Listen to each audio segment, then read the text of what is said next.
ایک آدمی بہت بیمار تھے، شدید بیمار تھے، لا علاج یعنی امراض میں گھرے ہوئے تھے.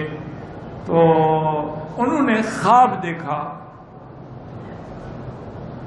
کہ ایک بزرگ نے خواب میں فرمایا کل اللامین، 2 لام کھایا کرو.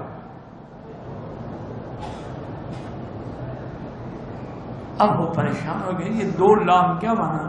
لام لکھ کے کھا جاؤں؟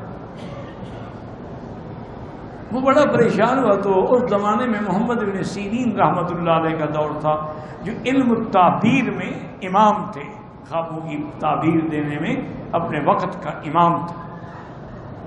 ان کی بڑی کتابیں ہیں تعبیر الرؤیا.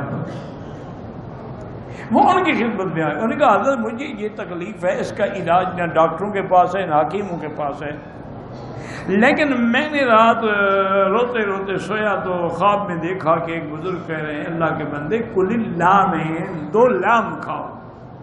اب میں پریشان ہوا تھا، میں 2 لام کہاں سے لے آؤں؟ میں پریشان ہونے کی بات قرآن میں موجود ہے. حیران ہو گیا. انہوں نے کہا کیسے؟ انہوں نے کہا زیتونۃ لا شرقیۃ ولا غربیہ، زیتون کا ایسا درخت ہے جو نہ شرقی ہے نہ غربی ہے. 2 لام ہے کہ نہیں ہے؟ لا شرقیۃ ولا غربیۃ.